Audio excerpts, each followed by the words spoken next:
L'armée allemande n'est plus qu'à quelques kilomètres de Moscou. La capitale est bombardée tous les jours. La population se réfugie dans le métro. L'écrivain Viktor Kravchenko note dans son journal: Moscou donne l'impression d'agoniser. La panique règne, et il circule les bruits les plus incroyables.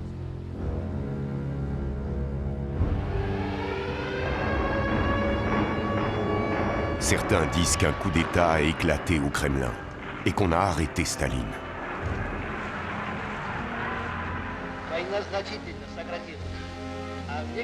En fait, Staline s'est lui aussi réfugié dans le métro. C'est ici, alors que tous ses fidèles le pressent d'évacuer la capitale, qu'il prend une décision qui va tout changer.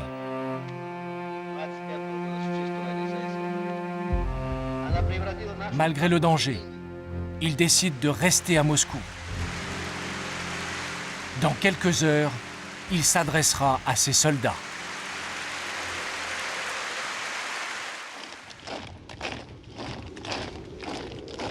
« 7 novembre, 8 heures du matin. Des régiments rejoignent la place Rouge, en pleine tempête de neige, à l'appel de Staline.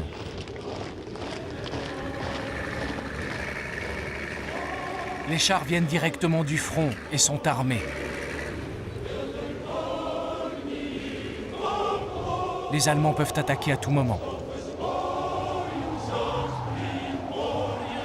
Mais le discours de Staline galvanise les troupes. Партизаны и партизанки, на вас смотрит весь мир, как на силу способны уничтожить разбойничьи орды немецких захватчиков. Смерть немецким оккупантам!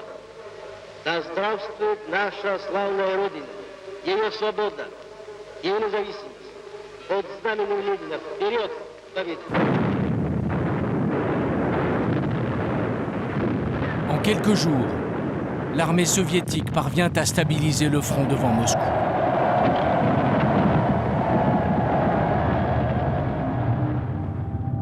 Mais ce n'est que 10 mois plus tard, à l'été 1942, que va se jouer l'une des plus grandes batailles du siècle.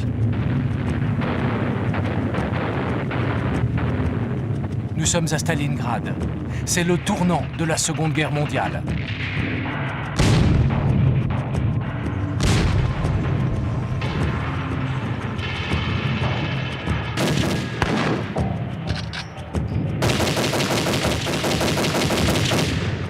Les Allemands, qui n'ont pas réussi à faire tomber Moscou, veulent conquérir ce point de passage vers le pétrole de la mer Caspienne.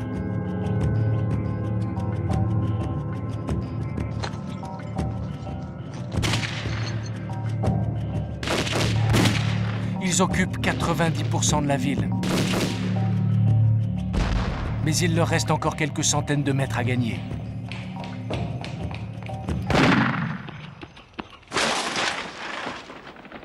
En face, les Soviétiques leur opposent une résistance acharnée. Le mitrailleur russe Andrei Koziaïnov est l'un d'entre eux. On entend les pas et le souffle des soldats allemands. Je ne peux pas les voir à cause de la fumée. On tire au jugé. À l'oreille.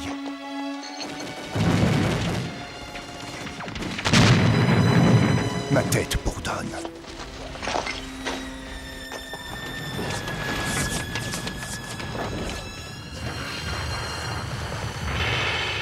Au total, 2 millions d'hommes vont mourir à Stalingrad.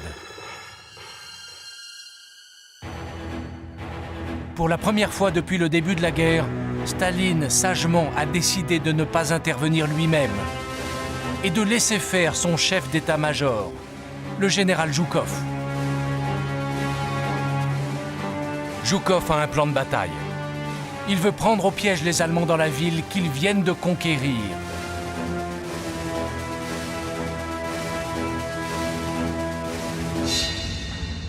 19 novembre 1942. 7 heures du matin. 1400 chars, plus de 1000 avions et 1 million de soldats soviétiques se ruent sur les flancs de l'armée nazie. Ces images, filmées après la bataille lors d'une reconstitution, montrent la jonction des deux armées russes.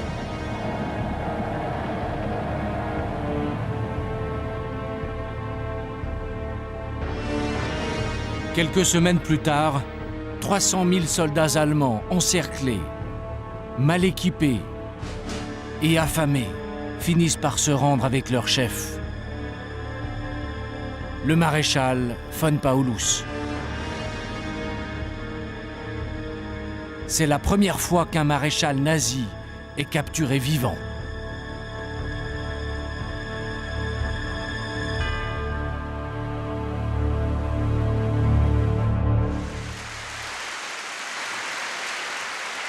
Pour Staline, c'est un miracle. Aux yeux du monde, c'est lui qui, le premier, a fait plier Adolf Hitler. Et c'est lui qui va lancer pendant les 2 prochaines années la contre-offensive héroïque des soldats russes contre l'Allemagne.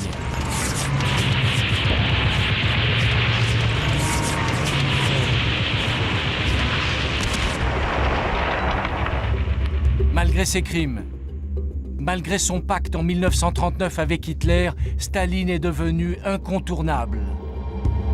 À Moscou, lors de la visite du général de Gaulle, puis quelques mois plus tard, à la conférence de Yalta, les Alliés viennent tous rencontrer le grand Staline.